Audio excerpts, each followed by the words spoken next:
안녕하세요. 주식 해피엔딩 시나리오의 리오입니다. 오늘 있었던 찌라시 종목들과 뉴스 내용 간단히 정리해 볼게요.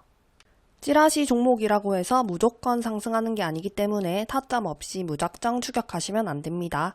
찌라시 뉴스는 스윙 재료로만 참고하세요. 먼저 조일 알미늄 고가 6%입니다. 인도네시아가 다음 달부터 자국에서 생산한 보크사이트 원광 수출을 금지한다고 합니다. 인도네시아는 알루미늄 제조에 쓰이는 보크사이트를 세계에서 6번째로 많이 생산하는 나라라고 하네요. 구리와 납, 철광석 등은 내년 5월까지 수출을 허용하기로 했다고 합니다. 다음은 자연과 환경 고가 3%입니다. 서울시가 우크라이나로부터 전쟁 후 재건과 일상 회복에 대한 지원을 요청받았다고 합니다. 향후 서울시는 우크라이나 인도적 지원과 더불어서 도시 재건과 경제 회복을 위한 도시계획 수립, 도시의 일상 회복을 위한 협력 사업을 추진할 예정이라고 합니다. 서울시 국제협력과장은 도시와 시민 삶의 복원을 위해 서울시의 도시정책 노하우를 공유할 것이라고 하네요. 이 소식에 자연과 환경이 환경생태 복원 사업을 영위 중이라는 점이 부각되었습니다. 다음은 한컴위드 고가 6%입니다. 엔비디아의 순이익이 1년 새 26% 급증했다고 하네요. 인공지능 반도체 인기에 힘입어서 큰 성장세를 보인 것이라고 합니다. 이 소식에 엔비디아 관련주로 알려진 C랩, IT아이즈가 상한가를 기록했고 아이크래프트, 이수페타시스의 강세였습니다. 한컴위드는 엔비디아와 자율주행용 칩셋 공급 계약을 맺었던 바가 부각되었습니다. 다음은 가스관 관련주 화성밸브 고가는 7%입니다. 시진핑이 중국을 방문 중인 러시아 총리를 만나서 양국 간 경제협력 강화 의지를 밝혔다고 합니다. 몽골통과 가스관 추진 협의도 이루어진 것으로 전해졌습니다. 이 소식에 화성밸브가 배관용 밸브 생산 업체인 점이 부각되었습니다. 다음은 금 관련주 엘컴텍 고가는 7%입니다. 미국 국가 신용등급이 끝내 강등될 것으로 보인다고 합니다. 이 소식에 안전자산으로 여겨지는 금 관련주인 엘컴텍이 부각되었습니다. 그리고 하나증권 보고서에 따르면 미국 달러가 하반기 중 약세 흐름을 보인다면 금 가격이 상승할 가능성이 높다는 평가를 내놓았네요. 다음은 방산 관련주 한일단조, 석탄 관련주 GS글로벌입니다.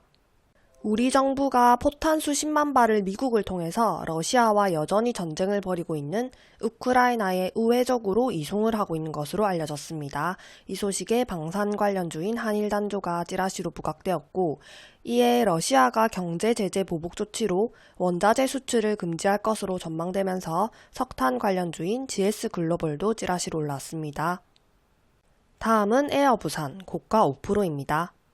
대한항공과 아시아나항공 합병이 난기류에 휩싸인 가운데 부산 기업인들이 에어부산을 인수하겠다는 입장을 내놓았다고 합니다. 부산 기업인들이 에어부산 인수 의사를 밝힌 것은 처음으로 사는 결정이 주목된다고 하네요. 다음은 M+이고 고가는 9%입니다. 미국 스타트업 아워넥스트 에너지가 리튬 인산철 배터리 단점인 에너지 밀도를 보완한다고 하네요. 테슬라 차량에 쓰인 배터리보다 우수한 에너지 밀도의 제품을 선보인다고 합니다. 주행 거리가 약 1000km에 달하는 배터리도 개발해서 상용화한다는 방침이네요.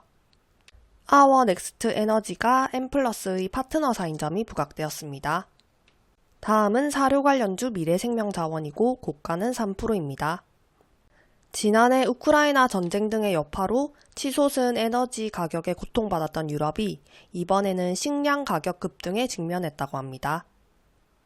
그리고 흑해 곡물 협정이 2개월 연장이었지만 곡물 수출이 사실상 중단된 상황이라고 하네요. 다음은 원자력, 재건 관련주 BHI이고 고가는 9%입니다. BHI가 프랑스 베올리아 그룹과 손잡고 폴란드의 대형 열병합 발전소를 건설하는 프로젝트에 참여한다고 합니다. 향후 폴란드 정부와 공동으로 우크라이나 재건 사업에 참여하는 방안도 모색 중이라고 하네요. 다음 나트륨 배터리 관련주인 백광산업 그리고 CIS입니다. 백광산업은 오늘 고가 5%입니다. 정부가 2027년까지 2차전지 기술 개발과 인프라 투자에 3천억 원 이상을 투입하기로 했다고 하네요.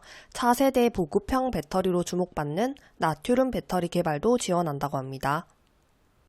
나트륨은 그간 배터리 제작에 필수로 쓰여온 리튬 대비 가격이 80분의 1로 저렴하고 400배가 넘는 풍부한 매장량을 자랑한다고 하네요. 백광산업은 주력 제품인 수산화 나트륨이 2차전지 양극재의 원재료인 전구체를 제조할 때 사용된다고 합니다.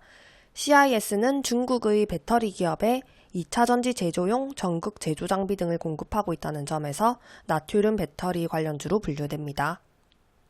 다음은 전고체 배터리 관련주 한농화성이고 오늘 별 반응은 없었습니다.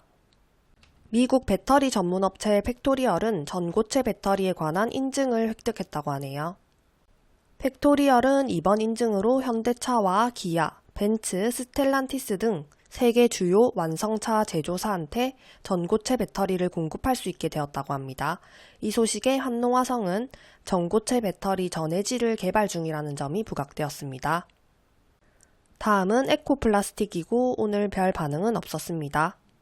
삼성이 25일부터 27일까지 부산 기후산업국제박람회에서 지속가능한 일상을 주제로 홍보관을 열고 기후와 환경을 위한 기술과 제품을 소개한다고 합니다.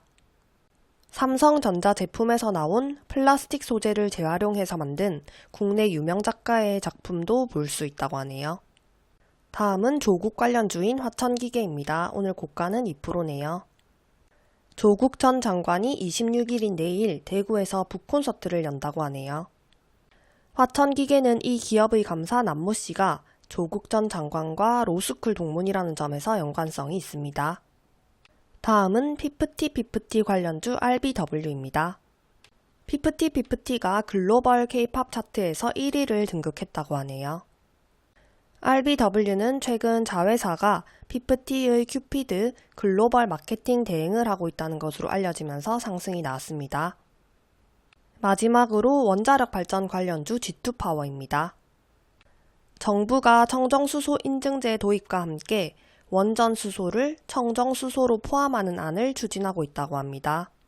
산업부는 원자력 청정수소 생산 기반 연구를 토대로 원전수소 생산 실증 및 상용화를 추진할 예정이라고 하네요.